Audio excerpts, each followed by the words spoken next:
والسلام على أشرف الأنبياء والمرسلين وعلى آله وأصحابه ومن تبعهم بإحسان إلى يوم الدين. أما بعد. Yang dihormati pengurusi majlis, imam, pengurusi dan seluruh pendeta kuasa surau An-Nubuwah, muslimin muslimat, hadirin dan hadirat yang dirahmati Allah Subhanahu wa taala sekalian. A'udzu billahi minasy syaithanir rajim. Wa ma Muhammadun illa rasulun qad khalat min qablihi ar-rusul. Afa in mata aw qutila inqalabtum ala a'qabikum wa man yanqalib ala 'aqibayhi falan yadurra Allah syai'an wa sayajzi Allahu syakirin. Surah Ali Imran ayat 144. Maksudnya, dan Muhammad itu tidak lain malaikat seorang rasul yang telah didahului sebelum daripadanya rasul-rasul.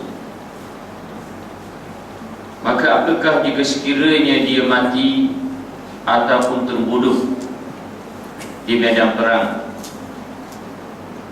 nescaya kamu memalingkan tumit-tumit kamu, yakni daripada ajaran Islam.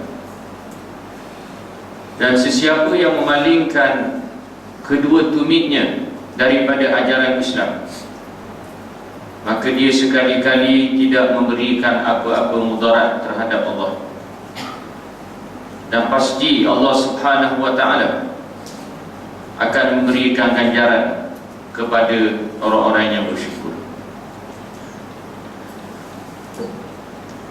Ayat ini Allah Subhanahu wa ta'ala menurunkannya ketika keadaan sahabat-sahabat Nabi sallallahu alaihi wasallam bercelaru apabila mendapat berita bahawa Nabi sallallahu alaihi wasallam telah terbunuh di dalam medan perang Uhud. Peperangan yang berlaku bila mana orang-orang musyrikin Mekah mereka mahu membalas dendam selepas mereka kalah dalam peperangan Badar. Berlaku perang Uhud. Mereka yang pertama, Nabi SAW berjaya mengundurkan tentera musyrikin sehingga mereka hampir-hampir kalah. Lalu tentera Islam telah diserang daripada belakang oleh Khalid bin Al-Walid yang pada ketika itu belum lagi memeluk Islam, yang memimpin bala tentera berkuda. Apabila pemanah-pemanah yang diarahkan oleh Nabi SAW untuk berkubur di atas bukit Uhud, mereka turun dan meninggalkan arahan, kecuali sebahagian daripada mereka yang masih kekal. Lalu berlakulah apa yang berlaku. Nabi SAW sehingga cedera dan tersebar berita bahawa Nabi telah wafat. Lalu Allah Ta'ala menurunkan ayat ini untuk menenangkan sahabat-sahabat Nabi SAW bahawa walaupun Nabi SAW mati ataupun terbunuh di medan perang, kenapa kamu nak memalingkan pendirian kamu daripada ajaran Islam? Ayat ini mengingatkan juga kepada kita peristiwa wafatnya Nabi SAW. Bila Nabi wafat, di sana terdapat di kalangan sahabat yang tidak dapat menerimanya. Bukan sebarangan sahabat. Antara mereka ialah Sayyidina Umar Al-Khattab radhiyallahu anhu. yang keluar ke jalan-jalan di Madinah, menghunuskan pedangnya sambil berkata, sesiapa yang mendakwa bahawa Nabi SAW telah wafat, nescaya aku akan tetap dengan pedang. Seolah-olah tidak sedarkan diri. Dalam keadaan yang sangat genting tersebut, ada juga di kalangan sahabat-sahabat yang berada dalam keadaan bercelaru. Lalu Sayyidina Umar dan sahabat-sahabat yang lain datang berjumpa dengan Sayyidina Abu Bakar As-Siddiq radhiyallahu anhu. Sayyidina Abu Bakar menenangkan mereka dan memberikan ucapannya yang masyhur, "Man kana ya'budu Muhammadan fa inna Muhammadan qad mat. Wa man kana ya'budu Allah fa inna Allah hayyul la yamut." Sesiapa yang menyembah Muhammad, nescaya Muhammad telah mati. Dan sesiapa yang menyembah Allah, bahawa sesungguhnya Allah Subhanahu wa ta'ala sekali-kali tidak mati. Dia adalah Tuhan yang maha hidup. Lalu Sayyidina Abu Bakar membacakan ayat ini. Sayyidina Umar dan sahabat-sahabat yang mendengar, mereka berkata sesama mereka, seolah-olah kami baru dengar ayat ini. Padahal Allah Ta'ala telah menurunkan ayat tersebut sejak daripada perang Uhud lagi. Nabi SAW dijemput oleh Allah setelah melaksanakan tugas dan tanggungjawab sebagai Nabi dan Rasul selama 23 tahun. 13 tahun di Mekah dan 10 tahun di Madinah. Dalam tempoh ini Nabi SAW ditugaskan oleh Allah untuk membina diri manusia. Kerana diri manusia ini ada 3 unsur. Ada jasmani, ada rohani, dan ada akal. Ajaran, agama dan fahaman selain daripada Islam tidak boleh untuk membina diri manusia. Ketika itu sudah ada agama-agama Samawi, Ad-Diyanatus Samawiyah, agama Yahudi dan Nasrani, tetapi telah terpesong. Mereka tidak boleh untuk membina diri manusia yang berada dalam keadaan bercelaru pada ketika itu. Begitulah juga tamadun-tamadun yang wujud pada ketika itu, tamadun Rom dan Parsi, yang hanya membina diri manusia dari sudut jasmani sahaja, mengagung-agungkan takhta, kuasa, harta benda, kebendaan. Sehingga sampai hari ini kalau kita pergi ke Mekah sebagai contoh, singgah di Jordan, masih ada lagi kesan-kesan tamadun Rom. Begitu juga kesan-kesan tamadun Parsi masih ada lagi. Begitulah juga keadaan manusia di sebelah China dan India. Mereka hanya membina diri manusia dari sudut pemikiran yang tersebar di kalangan mereka, falsafah-falsafah yang menyesatkan, sehingga sampai tahap nak berfikir berkait dengan hakikat ketuhanan, sehingga jadi sesat. Allah Ta'ala menugaskan Nabi SAW untuk membina diri manusia, membina diri manusia dengan akidah, dengan syariat dan dengan akhlak yang sesuai dengan fitrah semula jadi manusia. Kalau kita lihat binatang-binatang yang ada di keliling kita, semuanya ada fitrah masing-masing. Binatang ternakan sebagai contoh, fitrah semula jadi ni tinggal di atas darat. Kalau kita ambil letak dalam air, mati. Ikan, fitrah semula jadinya tinggal dalam air. Kalau kita ambil letak atas darat, mati. Allah Ta'ala jadikan fitrah semula jadi manusia ini dengan jasmani, rohani dan akalnya hanya sesuai dengan agama Islam.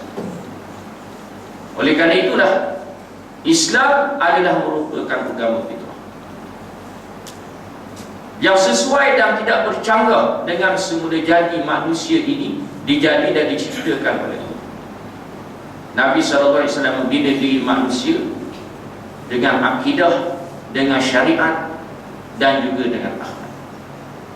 Dengan akidah, akidah yang ditanamkan oleh Nabi SAW adalah sesuai dengan fitrah semula jadi manusia.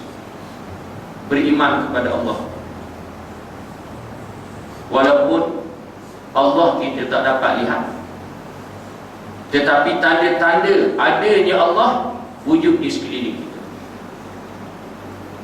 Kerana kita lihat cabaran ini sangat besar. Sejak daripada dulu sehinggalah sekarang ini. Sekarang ini manusia berimankan kepada sains. Semua perkara mestilah dibuktikan. Kalau tak boleh dilihat, tak boleh dirasa, tak boleh dibuktikan, maka tak percaya. Ini manusia pada zaman sekarang. Islam mengajar kepada kita bahawa fitrah semula jadi manusia kena terima bahawa sesungguhnya Allah itu ada. Allah itu wujud. Walaupun kita tak nampak Allah.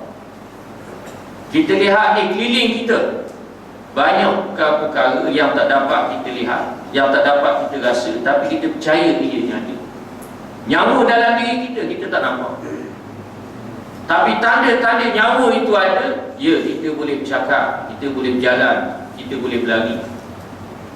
Kuasa elektrik kita tak nampak, tapi kita tahu ianya ada. Bila kita buka switch, kipas berpusing. Bila kita tutup switch, lampu tertutup dan gelap. Allah Ta'ala kita tak nampak, tetapi wujudnya Allah Ta'ala kita dapat lihat melalui tanda-tanda makhluk-makhluk Allah yang ada di diri. Sehingga ajaran-ajaran baru yang mengajar bahawa Tuhan itu tidak ada, kerana ianya tak dapat dilihat, tak dapat dirasa. Apabila manusia itu terdesak, fitrah dalam dirinya akan percaya bahawa sesungguhnya Allah itu ada.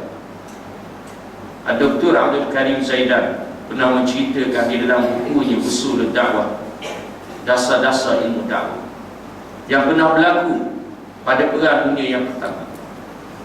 Bagaimana seorang pilot juruterbang yang menganut kefahaman komunisme, yang menganggap Tuhan ini karut, alam ini terjadi dengan sendiri, manusia ini hidup atas dunia, tujuannya makan, minum, kumpul harta benda, mati habis kita.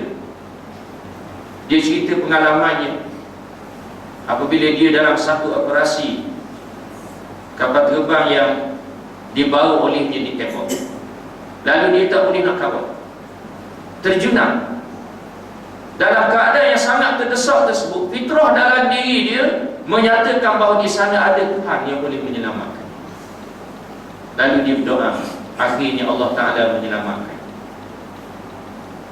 Ini fitrah dalam diri manusia. Syariat Islam, syariat ni ialah benda yang sahih, yang mesti kita buat. Sebab itulah akidah dalam diri mestilah diterjemahkan dengan amal. Dalam Quran, bila Allah Ta'ala sebut tentang iman, Allah Ta'ala akan gandingkan dengan amalan. Ya ayyuhalladzina amanu kutiba alaikumus shiyam. Wahai orang-orang yang beriman, diwajibkan ke atas kamu berpuasa. Iman mesti diterjemahkan dengan amalan, syariat berpuasa.